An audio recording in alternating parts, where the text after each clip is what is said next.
The great wall एक रोमांचक film है जो चीनी दीवार के इतिहास को अद्भुत रूप से बयां करती है। फिल्म के दृश्य, किरदार और ग्राफिक्स दर्शकों को आकर्षित करते हैं और ये एक महत्वपूर्ण ऐतिहासिक कहानी को विश्व के सामने लेकर आती है। फिल्म के शुरुआत में हमें the great wall of China के हिस्ट्री के बारे में बताया जाता है कि द ग्रेट वॉल को बनाने में लगभग 1700 साल का समय लगा था और इसकी लंबाई कुछ 8800 किलोमीटर के आसपास थी। इसको बनाने का मकसद हमेशा से बाहरी आक्रमण से बचना था, लेकिन कुछ चाइनीज स्टील्स का ये भी मानना है कि इन दीवारों को दरअसल ऐसे रहस्यमय खतरों से बचने के लिए बनाया गया था जिसका जिक्र चाइनीज हिस्ट्री में कभी नहीं हुआ है। अब वो खतरे क्या थे? क्या वो प्राकृतिक थे? आइए जानते हैं। इस कहानी की शुरुआत में हम कुछ लोगों के ग्रुप को देखते हैं। उन्हें देखकर ऐसा लग रहा है कि जैसे ये लोग किसी चीज की तलाश में हैं, जिसकी तलाश करते हुए इनको काफी दिन बीत चुके हैं। ये लोग एंशिएंट चाइना में ट्रैवल कर रहे हैं ब्लैक पाउडर को ढूंढने के लिए, जहाँ पर इनका सामना कभी बैंडिट्स और कभी क्रूअल वेदर से होता है। कुछ लोग तो इन चीजों को सरवाइव कर गए, लेकिन कुछ इसको सरवाइव नहीं कर पाए और उन्हीं सर्वाइवर्स में से विलियम और टेवर हैं, जिनके ग्रुप के पीछे कुछ बैंडिट्स पड़े हुए हैं। अब उन्हीं बैंडिट्स से बचते हुए ये लोग एक गुफा में छुप जाते हैं। विलियम और टेवर आपस में बात करते हैं कि हमें बहुत दिन हो गए हैं उस मिथिकल पाउडर को ढूंढते हुए और अब तो मुझे ऐसा लगने लगा है कि शायद ये सब बस कहानी और किस्सा तक सीमित है, मतलब हमारी कोशिश बेकार है। लेकिन विलियम टेवर को बताता है कि मुझको अभी भी उम्मीद है कि हम उस पाउडर के बहुत करीब हैं। अच्छा, वहीं पर इनका एक साथी भी मौजूद होता है जो काफी दिनों से घायल है और काफी दिनों से घायल होने की वजह से उसके घाव अब सड़ना शुरू हो गए हैं और उसको साथ में लेकर जाना खतरे से खाली नहीं है। बाकी के सभी लोगों की सलाह यही है कि उसको अब यहीं मरने के लिए छोड़ देना चाहिए, लेकिन विलियम ऐसा नहीं करना चाहता था। ये सब लोग आपस में बात कर ही रहे होते हैं कि तभी एक अनजान साया इनके उसी साथी को अपने साथ खींच कर ले जाता है। इन सबको कुछ समझ नहीं आता कि आखिर वो कौन था।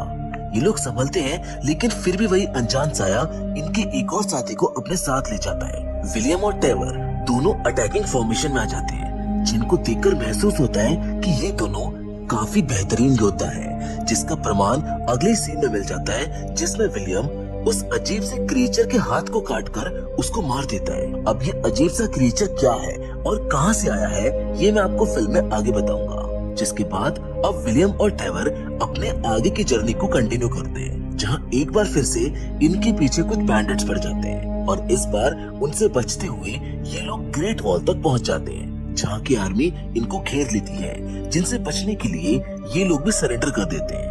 ये एक मैसिव आर्मी है जिसका नाम नेमलेस ऑर्डर है, जो चाइना की एलीट मिलिट्री यूनिट के साथ इस वॉल के एक सेक्शन की हिफाजत करती है। अब ये हिफाजत किससे कर रही है ये आपको आगे पता चल जाएगा। विलियम और टेवर को कमांडर लिन अपने जनरल शाओ के पास लेकर आती है, जहाँ पर स्ट्रेटेजिस्ट वोंग इनसे कुछ सवालात करते हैं। दरअसल विलियम और टेवर के सामान में उस क्रिएचर का हाथ होता है जिसे विलियम ने मार दिया था।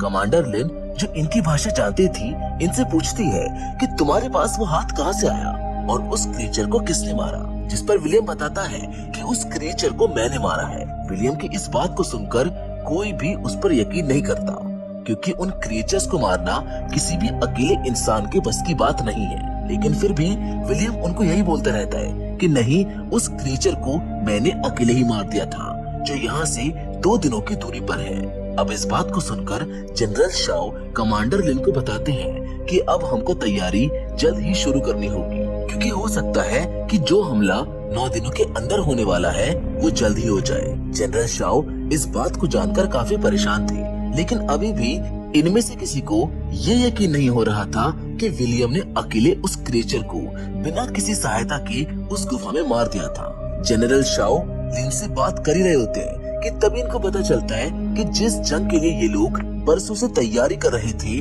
वो जंग इनके दरवाजे के बाहर दस्तक देने आ गई है। वो क्रिएचर जिसको विलियम ने मारा था वो ताओतेई सेना से था। ये नेमलेस ऑर्डर और ये चाइनीज एलीट आर्मी उन 20 लाख लोगों की हिफाजत कर रही थी जो इस दीवार के पीछे थे। ये आर्मी इन ताओतेई क्रिएचर्स को उस दीवार के पार जाने से रोकती है। ये हैवान क्रिएचर इंसानों को याद दिलाते हैं कि इंसानों के इस मतलब से भरी दुनिया में और भी खूंखार दरिंदे मौजूद हैं। इन ताओतेई क्रिएचर्स की एक रानी है जो हर एक क्रिएचर से अपने हाइव माइंड के जरिए कनेक्टेड है। यानी वो कहीं से भी इनको कंट्रोल कर सकती है। ये ताओते क्रिएचर्स समय के साथ खुद को इवॉल्व कर रहे हैं। मतलब अब ये क्रिएचर्स सिर्फ जानवर नहीं है, बल्कि अब ये समझदार हो रहे हैं। विलियम और ट्रेवर अभी भी नहीं जानते थे कि आखिर इस पावरफुल आर्मी की लड़ाई किससे है, लेकिन थोड़ी देर में इनको समझ आ जाता है कि आखिर वो चीज जिसको इन्होंने मारा था वो क्या है।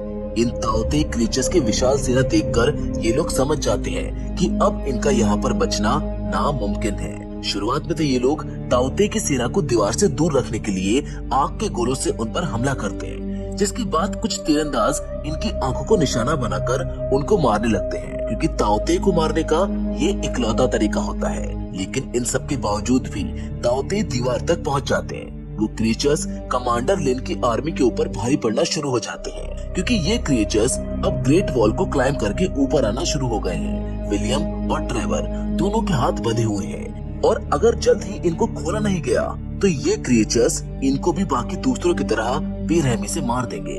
अब इसी बीच हम ताओते सेना की रानी को भी देखते हैं, जिसको कुछ बड़े क्रिएचर्स प्रोटेक्ट कर रहे होते हैं ताकि वो इन्हें कमांड कर सके। कुछ ताओते क्रिएचर्स वॉल को क्लाइम करने में कामयाब हो जाते हैं।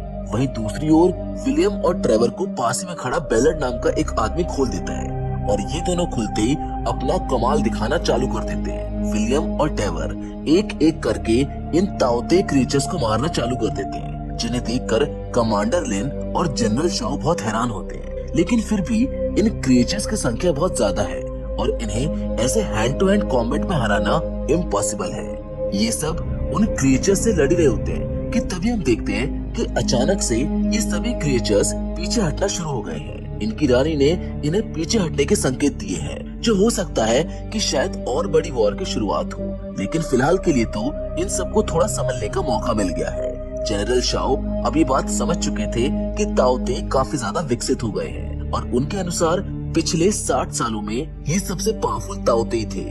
जिसके बाद नेक्स्ट डे हम देखते हैं कि विलियम और ट्रेवर की बहादुरी को देखकर ये लोग इनसे काफी ज्यादा प्रभावित हो गए हैं, स्पेशली कमांडर लिन। ये लोग उन्हें उनकी बहादुरी के लिए सम्मानित करते हैं, और यहाँ तक कि उनकी युद्ध कौशलता का एक नमूना भी पेश करने के लिए कहते हैं। विलियम एक जबरदस्त तीरंदाज था, जिसके कौशल को देखकर ये लोग समझ जाते हैं कि वो एक योद्धा है। अब उसी रात हम देखते हैं कि बेलर्ड, जिसने इनकी जान बचाई थी, वो इनके यहाँ आने का कारण पूछता है। बेलर्ड समझ जाता है कि ये लोग यहाँ पर ब्लैक पाउडर को ढूंढते हुए आए हैं, जिसके बाद वो इन्हें पहली बार ब्लैक पाउडर दिखाता है। ब्लैक पाउडर कोई मैजिकल पाउडर नहीं है, बल्कि वो तो बारूद है, जिससे हथियार बनाए जा सकते हैं। बेलर्ड, जो खुद यहाँ पर एक कैदी है, यहाँ से निकलने का एक प्लान बनाता है। वो बोलता है कि हम यहाँ से ब्लैक पाउडर चुराएंगे, और जब ये लोग ताओते सेना से लड़ने में व्यस्त होंगे तो हम यहाँ से निकल जाएंगे। उधर दूसरी ओर स्ट्रेटेजिस्ट वैंग ये पता लगाने में कामयाब हो जाते हैं कि आखिर विलियम ने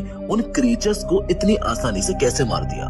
दरअसल विलियम के पास एक मैग्नेट होती है, जो इन क्रिएचर्स की कमजोरी है, जो इनको इनकी रानी से डिस्कनेक्ट कर देती है, जिसकी वजह से ये क्रिएचर्स बिल्कुल शांत हो जाते हैं। उसी रात कमांडर लिन और जनरल शाओ को ये पता चलता है कि एक क्रिएचर चुपचाप दीवार पर आ गया है, जिसको रोकते हुए जनरल शाओ शहीद हो जाते हैं। वो मरते हुए कमांडर लिन को अगला जनरल बना जाते हैं। वो कमांडर लिन को नेमलेस ऑर्डर की कमान सौंप जाते हैं। उधर जनरल शाओ की मौत की खबर मिलने की वजह से राजधानी से एक ऑफिसर, जिसका नाम शेन है, इनके पास युद्ध के 900 साल पुराने दस्तावेज लेकर आता है, जिससे इनको ये पता चलता है कि चुंबक से ताओते बहरे हो जाते हैं। लेकिन कमांडर लिन इस बात की पुष्टि करने के लिए बोलती है। इसीलिए विलियम उनको एक सलाह देता है कि हम एक ताओते को पकड़कर इस चीज की पुष्टि कर सकते हैं। विलियम की इतनी इन्वॉल्वमेंट को देखकर ट्रेवर और बेलर्ड उससे नाराज हो जाते हैं।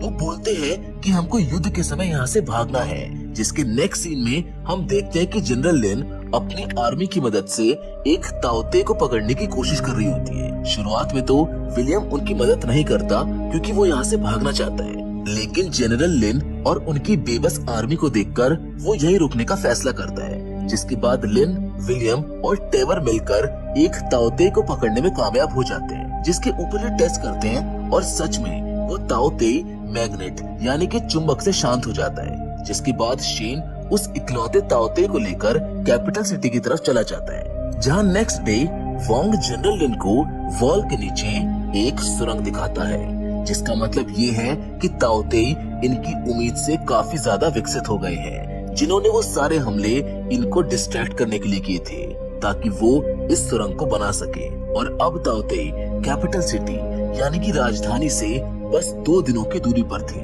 यानी कि नेमलेस ऑर्डर इस जंग को हार गई थी। उधर टेवर और बेलर्ड ब्लैक पाउडर को चुराकर भागने की फिराक में होते हैं, जिन्हें विलियम देख लेता है और रोकने की कोशिश करता है, लेकिन बेलर्ड चालाकी से उसको घायल करके टेवर के साथ वहाँ से भाग जाता है। और जब ये बात जनरल लिन को पता चलती है तो वो इन सब चीजों का जिम्मेदार विलियम को ठहराती है। वो उसको मारने वाली होती है कि तभी लिन के पास वो सैनिक आ जाता है जिसकी जान विलियम ने बचाई थी, जो लिन को बोलता है कि विलियम बेगुनाह है, लेकिन फिर भी लिन विलियम को कैद करने के आदेश दे देती है। जनरल लिन अब एक आखिरी कोशिश करना चाहती थी, इसलिए वो राजधानी जाकर ताओ ते से लड़ने का प्रस्ताव रखती है, लेकिन ये सब राजधानी से काफी पीछे थे, इसीलिए ये हवा का सहारा लेते हुए एयर बलून्स की मदद से राजधानी पहुंचने का प्लान बनाते हैं। उधर विलियम को जनरल लिन आजाद कर देती है।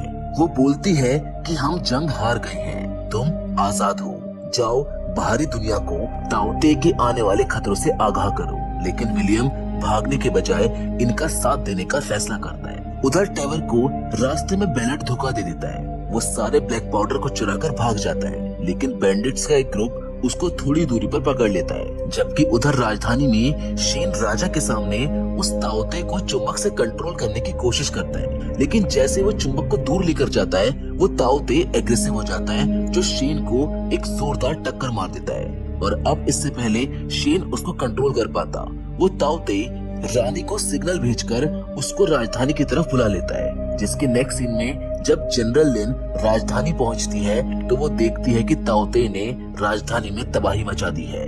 उधर विलियम भी जनरल लिन के पीछे पीछे राजधानी में पहुंच जाता है। ये लोग ताओ ते से लड़ने की रणनीति बनाना शुरू करते हैं, जहाँ वैंग इनको बताता है कि अगर हम इनकी रानी को मारने में कामयाब हो गए तो हम ताओ ते को रोक सकते हैं, क्योंकि बिना सिग्नल के ये सारे क्रिएचर्स बेकार हैं। अब वो रानी को मारने का प्लान बनाते हैं। ये लोग उस पकड़े हुए ताओ ते के ऊपर ब्लैक पाउडर से बने बॉम्ब को बांध देते हैं, जिससे जब ये ताओ ते रानी को खाना देने जाएगा तो ये लोग उसको धमाके वाले तीर से मारकर इनको रोक सकेंगे। इनका प्लान बिल्कुल सिंपल होता है। वो ताओ ते रानी के पास जाकर उसको खाना देने लगता है, लेकिन जैसे ही विलियम उसके ऊपर तीर चलाता है, रानी के गार्ड क्रिएचर उसको बचा लेते हैं। यानी रानी तक पहुंचना अभी इनके लिए बहुत मुश्किल था।